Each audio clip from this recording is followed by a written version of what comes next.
지금 지난번에 이어서 읽어드리는 글이 이 녀석 나는 눈도 없는 줄 아니? 그런데 이제 그거를 좀 말씀드릴게요. 궁금하실 것 같아서. 지 아버님이 63세 이제 지 어머님이 돌아가셨는데 아버님이 상처를 하셨는데 몇 달 후에 이제 그 새어머니를 이렇게 미아이라고 그러죠. 이렇게 그 면담하러 가시는데 그때가 그 미니스카트가 막 이렇게 무릎 위로 그냥 흠씬 올라와가지고 신나는 시절이에요. 그래서 제가 가만히 있자. 저는 그때 뭐 22살, 3살 때죠. 아버님을 모시고 이제 가다가 병대문에서 내렸는데 제가 궁금했어요. 나는 저 여자들 보니까 참 신나고 그러는데 우리 아버지는 연세에 어떨까? 그래서 아버지 저 미니스카트 입은 여자 보시니까 어떠세요? 그랬더니 야 임마 나는 눈도 없는 줄 아니? 뭐 이러셨습니다. 그걸 제가 이제 제목으로 잡은 겁니다. 오늘은 이제 그 할아버지, 그러니까 지 아버님의 할아버지, 외할아버지, 어머니의 할아버지, 아버지의 할아버지, 저는 증조 할아버지, 증조 외할아버지가 2살 된 손자, 손녀를 결혼시키기로 약속을 했다. 할아버지 두 분이 2살 손자, 손녀를 결혼을 약속한 거죠. 했다는 스토리를 말씀을 드리고자 합니다. 읽겠습니다. 제가 이 글을 좀 나름대로 썼기 때문에 수다 떨지 않기 위해서 필요 없는 말을 하지 않기 위해서 제가 쓴 글을 찬찬히 읽겠습니다. 내 친가와 외가는 집안 간에 오랜 세교가 있었다. 두고두고 이제 사귀었다는 얘기죠. 내 친가는 주로 무관벼슬을 많이 했는데 근거를 포운 정몽주 선생이 묻힌 경기도 용인군 모연면에 두고 조상들은 외직을 많이 살았다. 무관벼슬은 대부분 한양이 아닌 지방 근무를 했다. 조선이 개국하고부터 후운의 후손들은 내직을 맡는 경우가 드물었다. 가까운 우리 친척들은 판석벼슬을 한 후 충청남도 예산으로 낙향한 집안 어른을 따라 용인을 떠나 그곳에 터를 잡았다. 내 직계 집안은 아마도 내 친 고조할아버지 생존 시의 예산으로 살림을 옮기지 않았나 싶다. 이것이 내 아버지가 충청도 사람이 된 연유이다. 내 아버지는 이곳 예산읍 대외리 백번지에서 태어났다. 우리 형제들은 모두 아버지가 예산을 떠난 후 서울, 가평, 그리고 강원도 주문진에서 태어났지만 자라면서는 고향이 어디냐고 누가 물으면 충청도 예산이라고 자연스레 대답했다. 나는 언제부터인가 선녀는 예산이고 나는 서울에서 태어나고 자랐다라고 말하는데 이 표현이 사실에도 맞고 충청도의 느긋한 기질과 서울 토박이의 정확함을 담고 있어서 마음에 든다. 옛날에는 집안에 높은 벼슬을 한 사람이 있으면 이를 중심으로 주변에 옹기종기 모여 살았는데 이것이 하등 이상한 일도 아니었다. 규모가 커지면 이것이 바로 집성촌이 되는 것이다. 그래야 혹 못된 지방관을 만나더라도 보호를 받을 수 있었다. 이렇듯이 옹기종기 모여 살던 곳을 떠나는 경우는 결혼해서 처갓집 부근에 서로의 둥지를 들거나 아니면 관직을 얻어 한양이나 지방으로 이주하는 경우, 그것도 아니면 장사를 위해 부모를 떠나는 경우뿐이었다. 귀향을 가서 그곳에 영영 터를 잡고 그 지방 사람이 되는 경우도 간혹 있었다. 우리 집안의 경우 이렇듯 예산에 터를 잡고 살았어도 1년 식량은 논과 밭이 있는 용인에서 날라가 먹었다. 이 예산에서 성년이 되고 결혼하여 아들 둘에 딸 하나 이렇게 자녀 셋을 둔 나의 할아버지가 뒤늦게 종가의 양자로 뽑혀 들어갔는데 그 바람에 자연스럽게 당신의 11대 조상으로부터 이어져 내려오는 집안의 정손이 되었다. 사실 이로써 내 큰아버지가 집안 정손이 되었고 아들이 없던 그분께 양자격으로 내 큰형이 뒤를 이어 집안의 정손이 되었다. 오로지 아들로서만 가계와 형통을 이어간다는 전통이 있던 시대이니만큼 이런 관습을 이해 못할 바는 아니지만 억울하게도 당시의 여성은 아무튼 출가 외인이라는 말 한마디로 친정으로부터 아웃사이더 대접을 받았다. 이렇게 집안 종손이 된 순간부터 내 할아버지는 임기극현 처형이라는 자기를 낳고 기른 증조 할아버지, 아버지를 떠나 수기우연 기양이라는 집안으로 족보, 즉 공식 가족 기록이 바뀌었다. 말하자면 일가인 기영어른이 아주 늦도록 아들이 없어서 거기에서 대가 끊기게 생겼으니까 내 할아버지를 양자로 데려갔고 내 할아버지는 졸지에 당신의 4대 조인 고조 할아버지에서 갈라진 집안의 큰댁 아들이 된 것이다. 이쯤에서 고리타분하게 들릴 이야기를 하나 하더라도 생각 있는 사람들이라면 큰 욕은 하지 않으리라 생각해 본다. 둘러보면 온통 현대도 모자라 초현대가 정신을 쏙 빼앗는데 우리의 옛 전통 하나쯤을 알고 사는 것도 그리 천박하지 않기 때문이다. 1대 주상은 아버지이다. 2대 주상은 할아버지, 3대 주상은 증조 할아버지이고 4대 조를 고조라고 부른다. 여기서 어머니나 할머니를 언급하지 않는 점을 양해해 주시기 바랍니다. 외국인들도 할아버지를 그랜파더, 증조 할아버지를 그레이트 그랜파더라고 부르고 고조 할아버지 또는 그 이상을 그레이트 그랜파더라고 부른다. 친형제 자매는 굳이 따지자면 2촌, 할아버지가 같으면 4촌, 같은 증조 할아버지라면 6촌이 되고 4대 조인 고조 할아버지가 같다면 들기는 8촌간이다. 서양에서도 친형제자매거나 처가, 이종, 고종 가릴 것 없이 2촌은 브라더 시스터, 4촌은 커즌, 6촌은 세컨 커즌이라고 하고 그 밖으로는 렐러티브라고 소개한다. 처남이나 처제도 브라더 시스터이고 시동생이나 시누이도 브라더 시스터이다. 일단 결혼을 하면 배우자의 가족도 내 가족이라는 개념이다. 나는 아버지에게서 동고조 8촌이라는 말을 배웠다. 고조 할아버지가 같으면 8촌간이라는 말인데 8촌 형제만 아주 가까운 혈연이라는 뜻이다. 내 할아버지 경우처럼 양자를 입양할 때에는 가능하면 8촌 이내에서 고르는 것을 원칙으로 했다. 자주 반복해서 돌아오는 일상을 빗대서 없는 집 제사 돌아오듯 한다. 그런 말이 있는데 돌아간 제사는 추모하는 제사를, 돌아간 조상을 추모하는 제사를 4대까지 지내던 옛 관습을 지키다 보니 부부 각각으로 1년에 10번 행사를 치러야 했다. 이를 4대 봉사라고 했다. 내로라 하던 양반을 뽐내던 옛날에는 형편이 안 돼 단랑불안 그릇만 제사상에 올리더라도 이를 지키는 것을 자존심 세우는 일로 치부했다. 하지만 어디 제사뿐인가? 설과 추석 등 명절과 한식 그리고 먼 우입대 조상들을 찾아 산에 올라 시제까지 지나야 했으니 그야말로 자고 나면 돌아오는 제사에 주부들은 눈코 뜰 새가 없었다. 내 아버지는 하지만 2대만 제사를 지냈다. 4대 봉사가 아닌 2대 봉사가 신식교육을 받은 덕이다. 그 네 번의 제사에서 양자 들어간 당신 아버님을 늦도록 구박한 그분의 양어머니 제사는 안 지냈으니 1년에 제사는 3번만 지냈으니까 아버지에게는 도리보다는 감정이 중요했다. 그 꽁한 성질 덕에 제사를 한 번 거르게 된 어머니가 조금 편했다. 내 할아버지를 양자로 택한 분은 아들이 없던 양구 기영어른인데 결정은 집안 어른들이 모여서 했다. 8촌 이내에 가까운 자손 가운데 건강, 나이, 학식, 인품 그리고 아들을 두었나 여부를 고려했다. 만약 아들이 없거나 안 생긴다면 또 양자를 드려야 하는데 연속 양자는 아무리 8촌 이내에 가까운 친척 가운데서 고르더라도 조금은 모양이 이상할 수밖에 없었다. 대를 이을 아들이 없어 문중에서 왕노릇한 사람을 고르느라 난리를 쳤던 조선 왕조를 보면 그 일이 얼마나 어려운지 알 수 있다. 사가라고 해서 다른 일이었다. 세상의 지금 크든 작든 똑같다.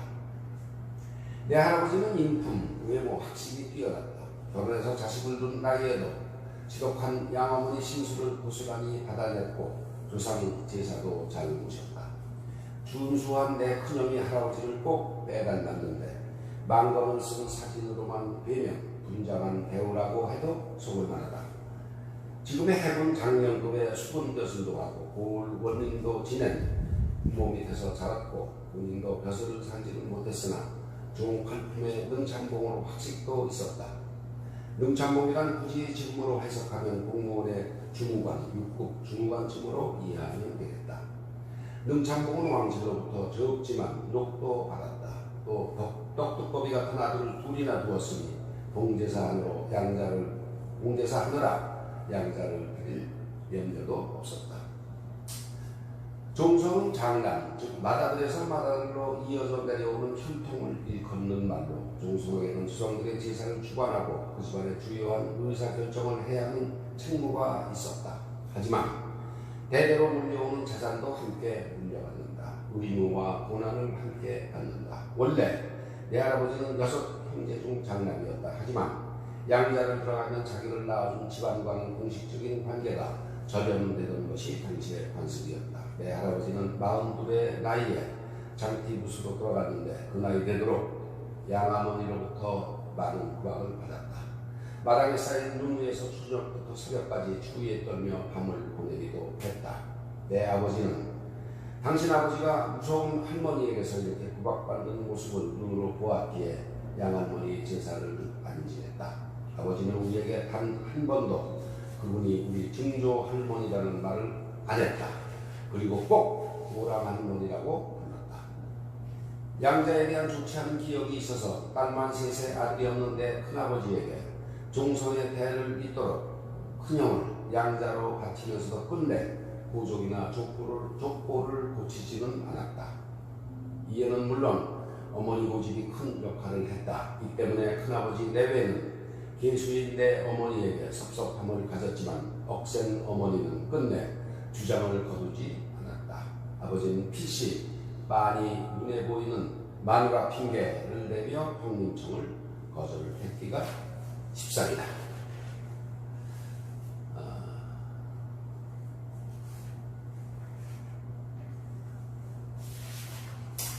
반면 내 외가는 한양에 오랜 적을 두고 산 서울 토박이다. 우리 아버지 나이 2살이 되었을 때 그 할아버지, 그러니까 나에게는 친증조 할아버지가 예산에서 한양, 지금의 서울로 나들이를 했다. 용인에 오는 터전을 집안 친척에 맡겨두고 있던 나라, 그것도 살펴보고 1년 양식도 계양해서 예산으로 내려보내고 조상 산서도 참배해야 하는 빼놓을 수 없는 연중 행사였다.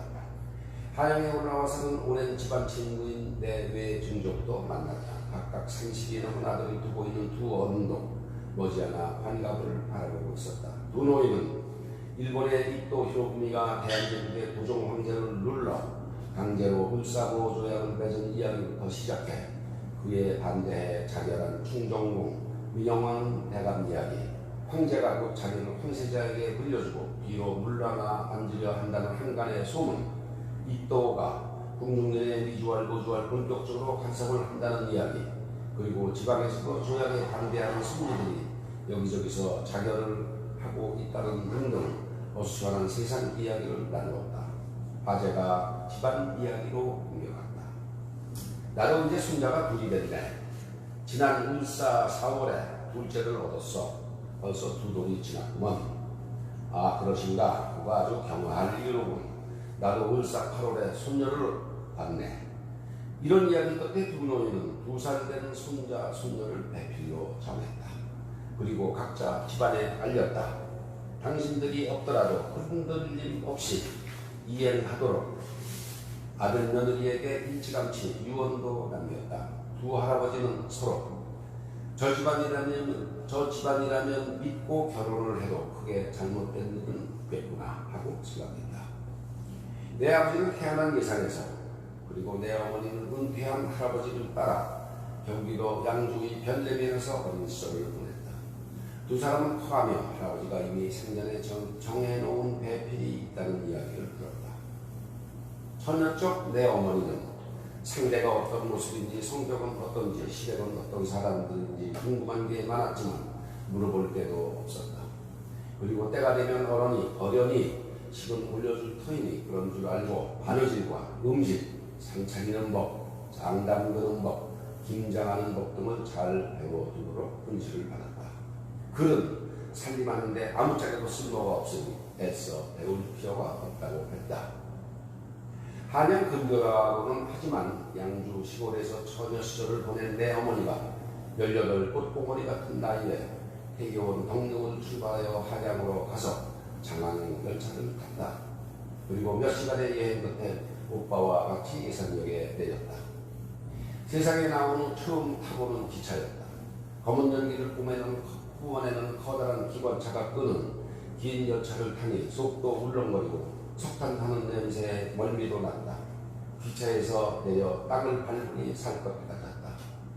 가마를 타고 읍내를 벗어나 동네 어귀로 들어서는데 동네 여자들이 수고대는 소리가 들렸다. 에구, 어떤 시약시인지 불쌍히도 해라.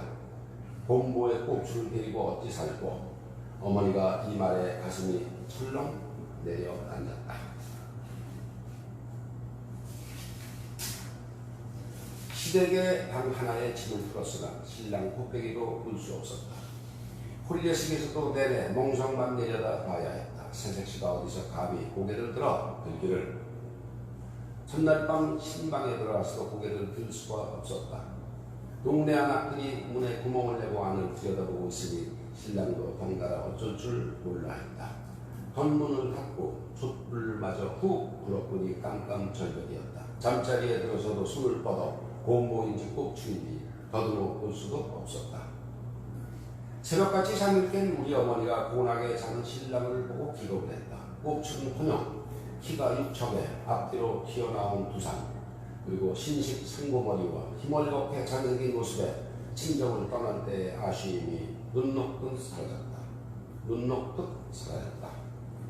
여자로서는 나무랄 데 없는 큰 키와 툭 튀어나온 이마, 짙은 눈썹에 움푹 들어간 눈, 오뚝하면서도 매부러진 코, 여기에 작고 다부진 입.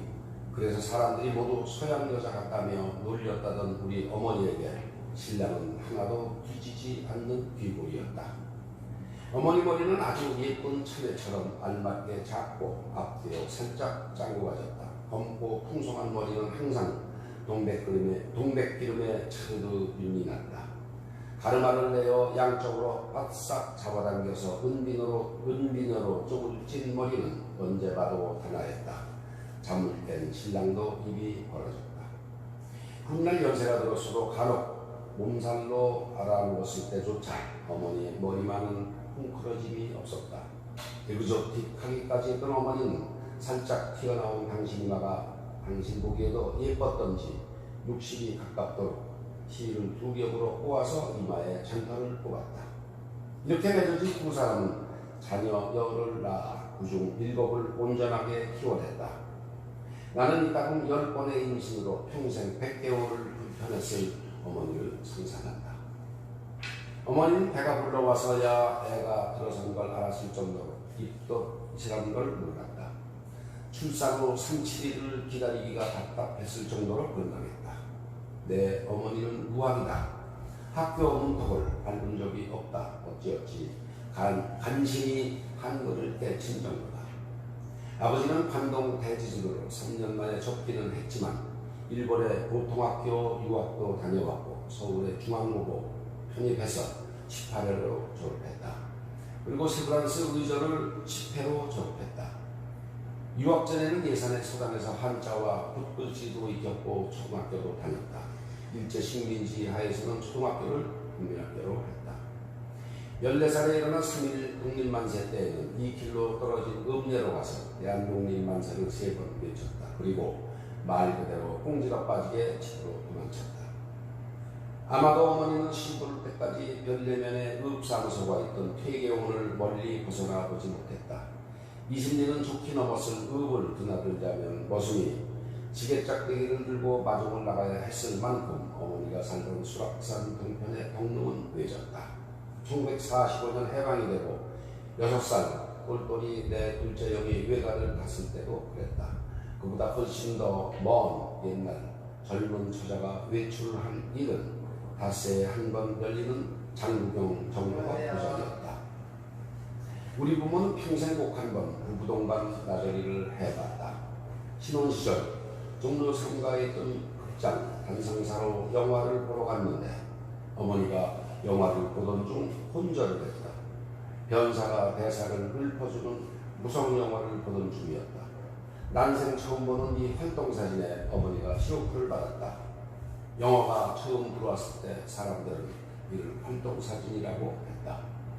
나는 이 이야기를 아버지에게서 몇 번을 들었다. 아마도 아버지는 어머니에게서 흠뻑 바가지를 긁히고 난 후 이 이야기를 했던 것 같은데 당신이 몹시 억울하다는 이야기를 하고 싶었지 않았나 지금에서야 짐작해 볼 뿐이다. 하지만 나는 그때 어머니가 불쌍하다는 생각을 했던 것만큼은 지금도 기억한다. 아무튼 어머니는 생전에 한 번도 영화관을 안 갔다. 그토록 인기가 있었던 춘향전, 장화홍련전, 아리랑에도 끄떡 안 했다. 극장은 물론 가끔 시에서 학교 운동장이나 청년을 빌어 무료로 상영하는 영화도 모른 채 했다. 천막 치고 하는 공마담도 조용히